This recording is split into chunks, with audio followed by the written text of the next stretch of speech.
In 1607, English explorer Henry Hudson is hired by the Muscovy Company, an English exploration company.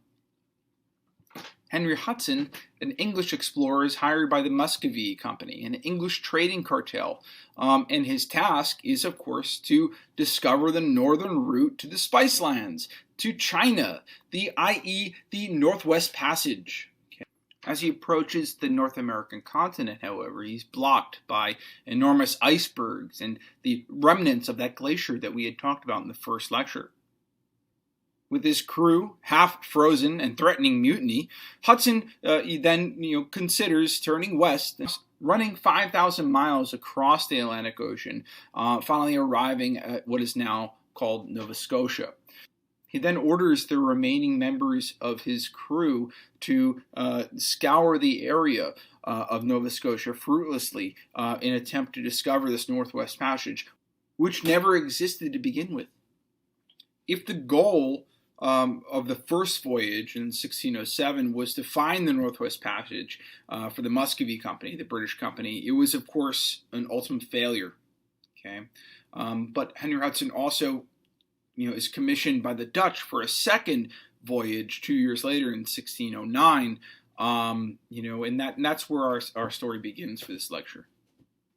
So in this lecture, we'll be considering Dutch New York, the Dutch colonization of what is now called New York. So some questions that we'll be encountering here are, what are the most lucrative commodities in New Netherlands, the Dutch colony that's established based on the exploration of people like Henry Hudson and Verrazano? How did the Dutch and English colonial societies differ? How did this difference contribute to the development of what is now known as Manhattan? What factors caused New Amsterdam to fail? And finally, how did slavery help shape the colonial society in New Netherlands?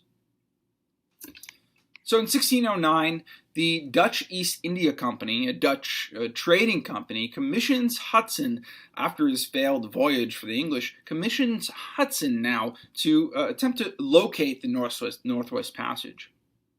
He follows the same route, but now with the Dutch, an imperial trading powerhouse. He's supplied with much more supplies and men than the British could ever supply. The flagship of his fleet is called the Half Moon, otherwise known as the Half Moon, which is an 80-ton vessel, which is much larger than the vessels that he sailed for the British. In the fall of 1609, Henry Hudson enters the mouth of this great river, and the same river I alluded to in the first lecture. He calls it the Great River Among the Mountains. 100 years from that time, it becomes known as the Hudson River, really the linchpin, the anchor of the New Netherland colonies. Right? He says it's as fine a river as can be found, wide, deep, good for anchoring on both sides, and really ideal for colonization. Henry Hudson was the first European to visit these waters in what becomes known as New York. Giovanni di Verrazano, sailing for the French in 1524, entered the lower part of the Hudson River but never really made his way up into the northern bay. This is all Hudson's new unexplored territory, and he realizes two things on this voyage. Number one, Hudson realizes that this vast interior was entirely uncolonized, not only by the French, but by the British. It was completely uncolonized and unclaimed, okay? And this is a landmark achievement because it now becomes claimed by the Dutch. The second thing he realizes is that he can actually work with the indigenous people in this area, the Lenape people. The land is the finest for the cultivation of agriculture, he says in his journals. The natives are very good people, he says, the Lenapes. For when they saw that I would not remain, they supposed that I was afraid of their bows, and taking their arrows, they broke them in pieces and threw them into the fire. And so he's realizing that these are not a warlike people initially, right? So he's thinking, okay, well, maybe I can work with them, right? They're not outright, trying to kill me, of course. So perhaps the Dutch can work with them. So he reports back to the Dutch East Indian directors saying, listen, this is might be a good adventure. I don't know if I can locate the Northwest Passage, but it might be a good idea to colonize this place, right? Unlike the British settlements in what by then was called Virginia, the Native Americans here are actually willing to work with us, and they're demonstrating that they're not going to kill us, right, in the middle of the night. So unfortunately, in the eyes of the Dutch East India Company, Hudson's voyage was a failure. Okay, so it's the second failure on his record. But there was a byproduct. And that byproduct was realizing and claiming this land for Dutch colonization. And this becomes the anchor of the Dutch New Netherland colony. The first Dutch settlers arrive in May 1623 on board the New Netherland, a vessel of 260 tons. Keep in mind Hudson's Half Moon was only 80 tons, so this is a much larger expeditionary force that's now making its way into the New Netherland colonies. So the New Netherland colonial ship carried more than 110 men and children who agreed to settle for a fixed term of 6 years. And so this is a contractual relationship that they have with the Dutch East India Company. Now that's foundational to understanding New Netherlands, that this is a corporate venture. It is something akin to SpaceX going up into space and colonizing Mars. Okay, and so this colonial venture, invariably entails settlers who will agree to submit their lives to this kind of investment venture, with the return of making money and acquiring land in the process. 3 years later, another 300 settlers arrive in this new area, supplementing the existing colonial settlements with supplies and much needed food. Taking a step back for a moment, the Dutch, it's important to realize that the Dutch had no imperial design to extend their influence in the New World. And they didn't send missionaries, religious missionaries in the interior. Rather, they were keen on trade. Okay, so the Dutch, their goal was to build this trading empire in the New World that was built on mutual self-interest with the settlers and the investors back home in New Netherlands. And now once the New World, the settlers found a new market for commodities. In the 1640s, the Dutch traders began to sell muskets and powder to the local Iroquois Native Americans, the old foe of the Algonquins, the Lenape tribes. And so this turned into a kind of a bloody war to begin with the way in which the Dutch were keen on trying to make an investment out of this colonial venture. In 1626, the Dutch established their first permanent colony in the New World. It's called New Amsterdam. And according to legend, Peter Minuit, one of the directors of the Dutch East India Company, purchased the entire island of Manhattan from Lenape Indians for 60 guilders, approximately $24 in USD in 2011. And from the get-go, it was a very diverse society. By 1644, at least 18 different languages could be heard on the streets of New Netherlands. Not only Dutch, of course, but English, French, among other European language, not even including the Native American dialects spoken within that colony as well. So, it was a complete diverse society, and that was one of its strengths. The first 20 years of New Amsterdam was not a happy 20 years for the Lenape inhabitants. The European colonists brought an influx of unfamiliar diseases that really devastated Lenape society, including smallpox, typhus, measles, diphtheria. And over time, the Lenape society and population was decimated to a mere 10% of what it had been at the beginning of the century. Not only that, but conflicts with settlers also really devastated the Lenape population as well. As more and more Dutch settlers, came into New Amsterdam, with the increasing availability of guns and alcohol, conflicts grew more frequently and more violent. For example, European cow and pigs trampled Native American planting fields, those same planting fields that were so valued in Lenape society.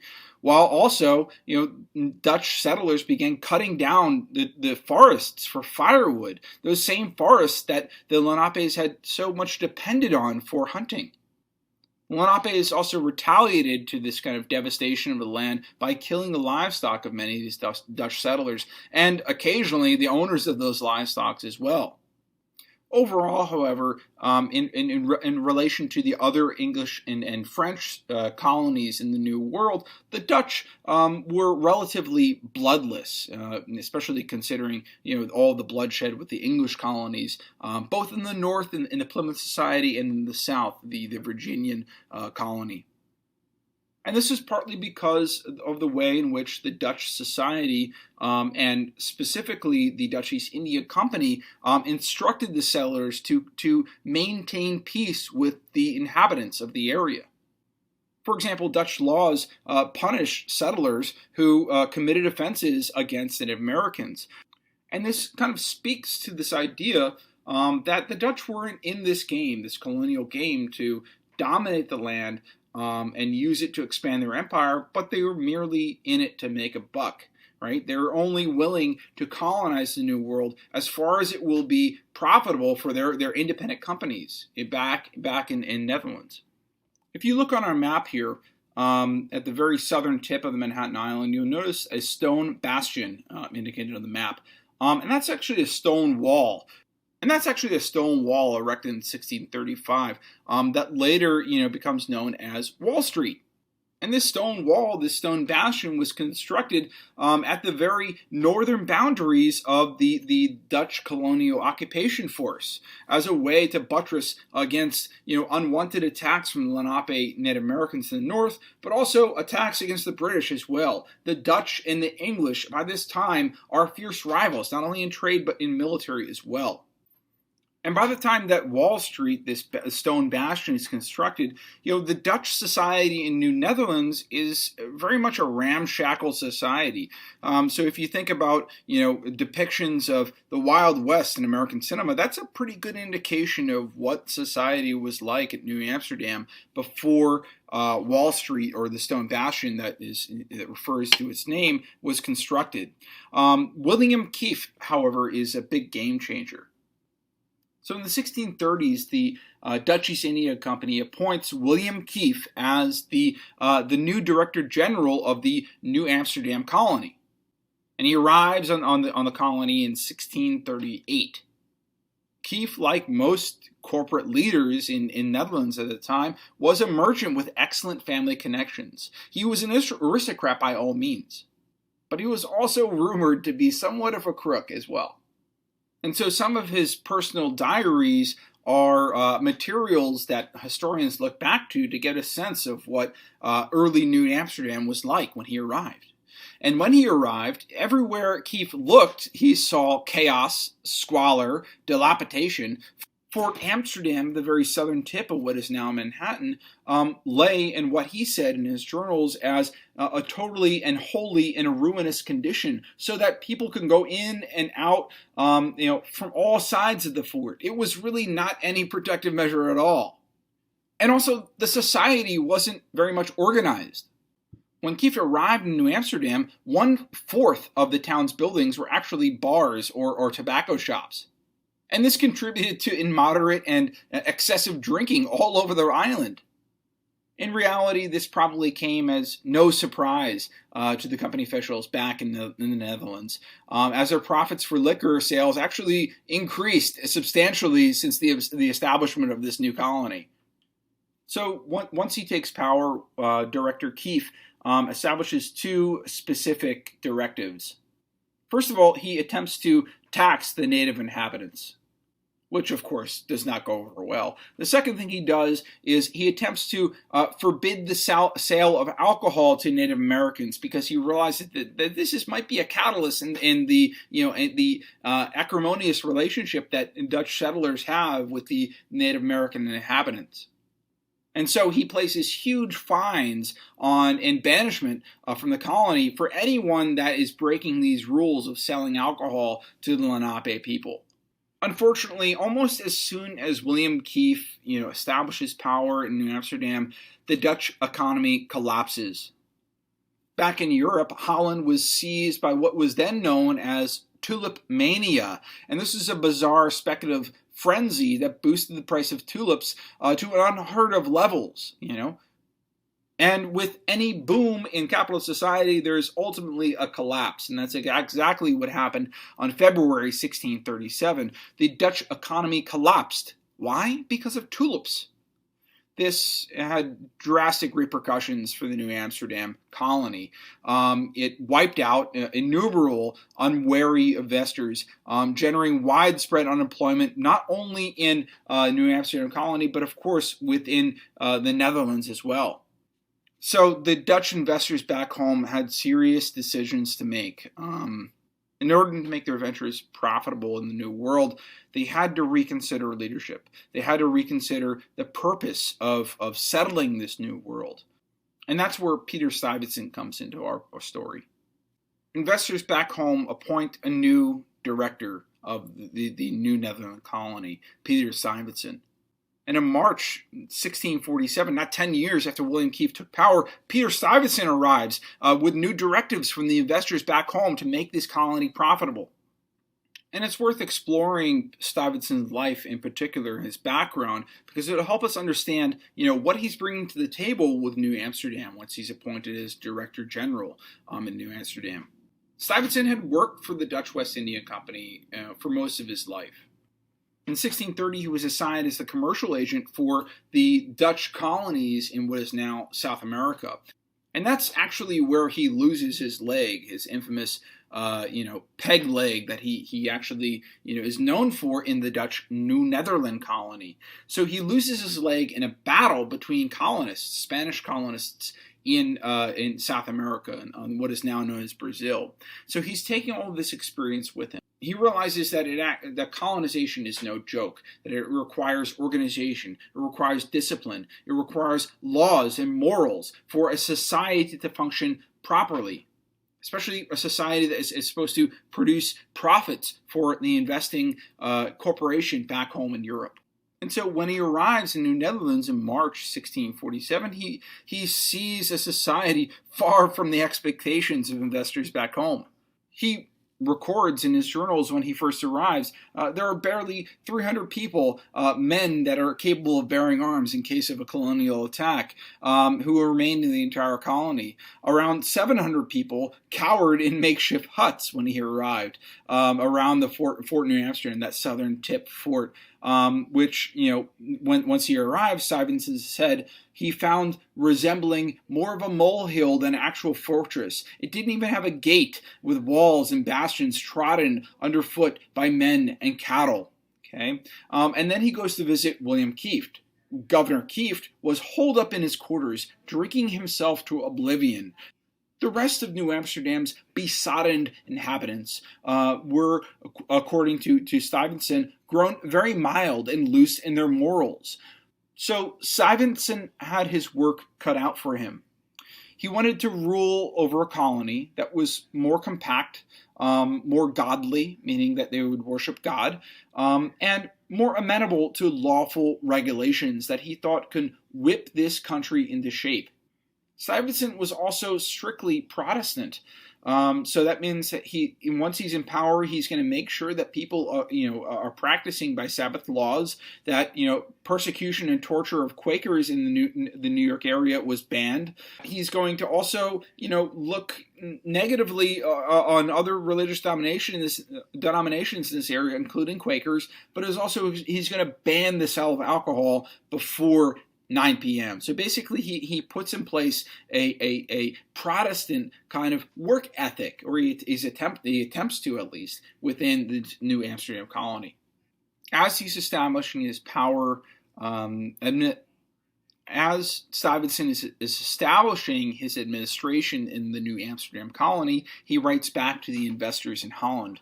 In complaining about the taverns and breweries that basically riddle the society. He says, 1/4 of the city's New Amsterdam has been turned into taverns for the sale of brandy, alcohol, and beer.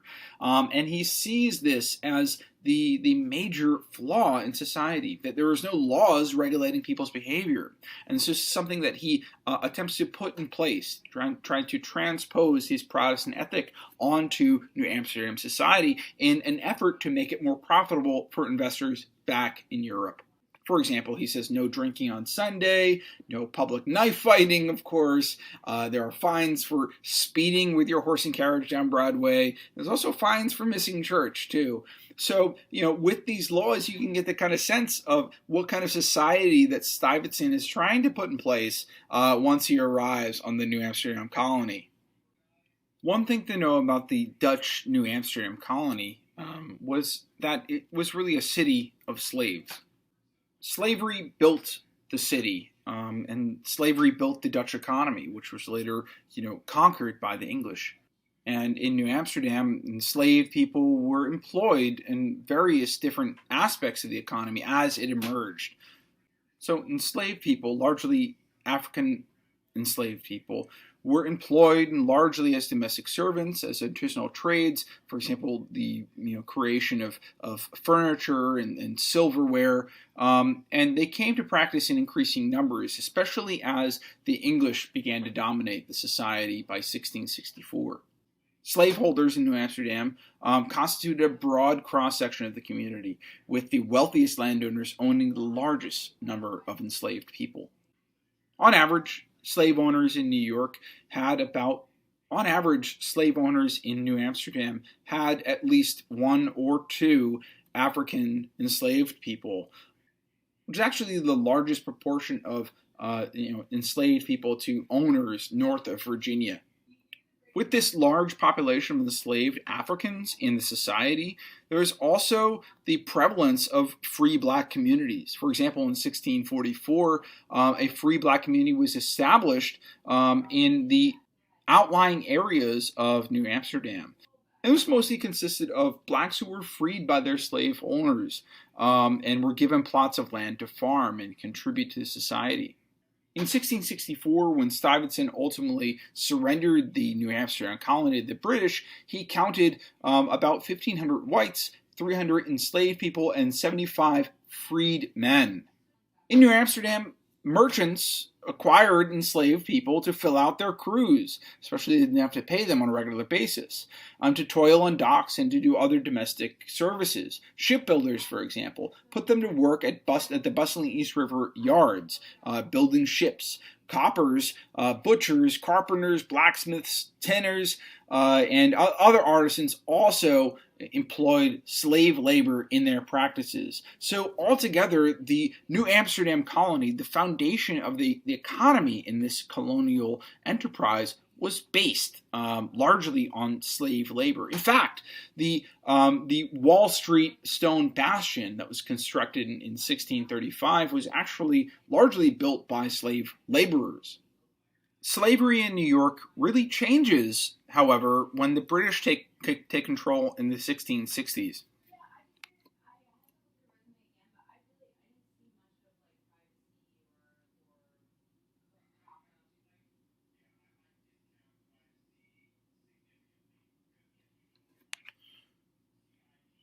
British merchants called sugar white gold because of the amount of profits that it had generated in the Caribbean. And New York, once the British took over, was one of the main receptacle ports of this so-called white gold. And as a port of white gold, New York became a major location for the slave trade. By the 18th century, 1730s, this sugar cultivated and expropriated from the Caribbean, was embedded and wedded to English culture. A cup of heavily sweetened chocolate or coffee accompanied by candies, cakes, bread slathered with molasses, all sugar products, was integral to the daily rituals of the English middle class, and a practical way of life to supplement the caloric intake of poorly nourished workers. So on all sectors of the economy and society, people were consuming sugar on a daily basis. Who was supplying the sugar? Enslaved people. By the early 1720s, more than 16 distilleries were churning out molasses and turning it into rum, much of the raw material having been smuggled from Martinique or the other British colonies in the Caribbean. In other aspects of, by then, the English society, wealthy New Yorkers began to utilize enslaved people as domestic servants. Even if there wasn't enough work to do on the estate or on the property, slave owners would, rent out, so to speak, their enslaved people to other artisanal laborers to, generate a profit to supplement income at home. The highest concentration of the slave labor was actually located on the Hudson River, among the large, vast estates that the English and Dutch had constructed. Morrisania, for example, was the name of one of the largest slave plantations in what is now known as New York. In the area now known as the Bronx, Lewis Morris established one of the largest plantations of the time. Morris built productive complexes that combined elements of a slave plantation and industrial villages, really pre-industrial by that standard. He called it Morrisania after his family name. Morrisania was a 1,900-acre estate in what is now the southwest corner of the Bronx. In 1691, Morrisania accounted for the largest concentration of slave labor in New York, including 22 men, 11 women, and 6 boys and 2 girls. On average, New Yorkers own no more than 2 or 3 enslaved people, and their need for enslaved people, their ability to purchase slaves, and other capacity to house and feed slaves were utterly different on a different scale than those in the South, specifically in the British Virginian colonies in the South. So, although it's entirely different, slavery still existed in New York, and really the development of New York itself was dependent on slave labor. The study of slavery is fraught and difficult, and this is something we'll talk about in their discussion sections. However, it's important to notice that and recognize that there is actual resistance to slavery among the African inhabitants in the New World. Resistance to slavery happened on a daily basis. And this is something we'll go into in the next lecture, and will be a concurrent theme throughout this semester. Ultimately, New Amsterdam failed for specific reasons, and the British acquired the New Amsterdam territory in 1664. Number one, the New Amsterdam colony had bad government. As we saw William Kieft, the whole society was running ramshackle. There was no laws to put in place. And finally, when the directors of the Dutch West Indian Company appointed Peter Stuyvesant to basically, get the colony in line, it was already too late. 2, failure to build a population, right? So with any colonial venture, you need a maximum amount of people to make that colony sustainable. The Dutch weren't able to contribute the population that was necessary to make the colony as sufficient as the English, for example, or even the French. 3, incompetent management and government. As we saw William Kieft, he was entirely incapable of managing society, let alone making that colony profitable for the investors back in Holland. And 4, of course, intercolonial warfare. As we have already discussed, the Dutch and English are at each other's throats during this time. And so it becomes the imperative of the English government to put in place specific rules and regulations that will give it a competitive advantage over the Dutch colonists in the New World. And this is where the Navigation Acts comes into play. So the Navigation Acts make the most valuable colonial products, namely sugar, tobacco, and indigo.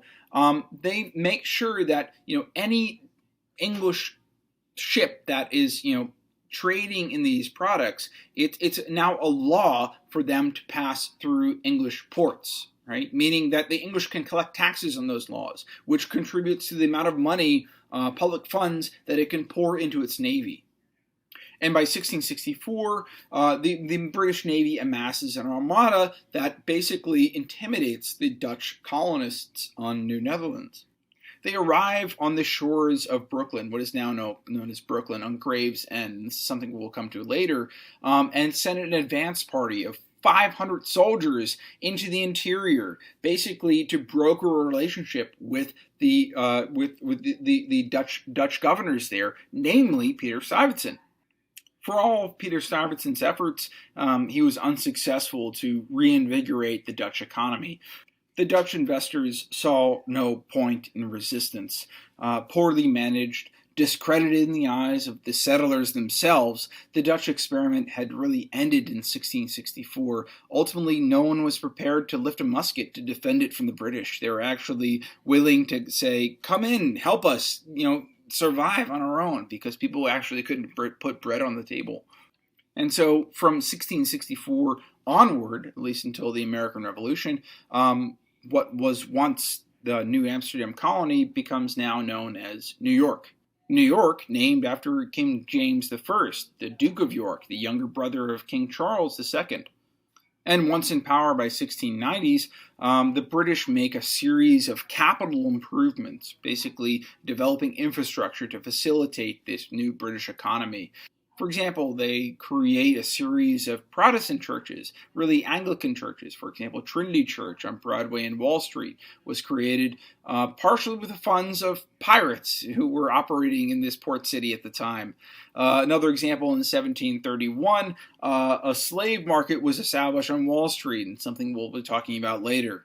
But all told, the British really took the reins of this, floundering Dutch economy, and really, brought it to the level at which it was able to, build and grow with proper direction, but most importantly, with the proper allocation of funds. Coffee houses and taverns were symbols of Anglicization. Created by Puritans in the 17th century, coffee houses were quite fashionable in London as alternatives to taverns and gin mills frequented by the lower classes. And so this is a way that people can basically, move their status in society. I'm not going to a tavern, I'm actually going to a coffee house. And many of these coffee houses and taverns actually first populated in the New York establishment. Coffee houses were actually, hubs of intellectual and economic activity in the New World. Coffee houses offered a comfortable place to talk about business, to talk about current events, to peruse and discuss the latest ideas of the era. Keep in mind, this is the era of the Enlightenment, in which the Enlightenment philosophers are circulating their ideas about society and the new ideas about government through books and pamphlets that are being read in these coffee houses. And so we'll later see in the next lecture that these coffee houses that are basically the arbiters of revolutionary ideas become the centers of the American Revolution by the 1750s. It's also important to know that these are also, places where the government presided and the places where the economy was basically constructed. And so as we progress into this history, we'll see the growing importance of coffee houses and taverns as not only centers of the economy, but centers of intellectual activity, and also centers actually of the government itself. Okay, so coffee houses and taverns, especially during this era of American history, are hugely important to society in multiple different ways. So in review, for the midterm exam, you'll need to identify these concepts. White gold, for example, the Navigation Acts and how that contributes to the British occupation of New Amsterdam. Coffee houses, and what role do they play in the economic and political lives of New York, early New York? Who is Peter Stuyvesant? What was Tulip Mania? How was Wall Street constructed and why was it constructed? And also, who constructed it? What was the Northwest Passage? And also identify the half moon, otherwise known as the half moon.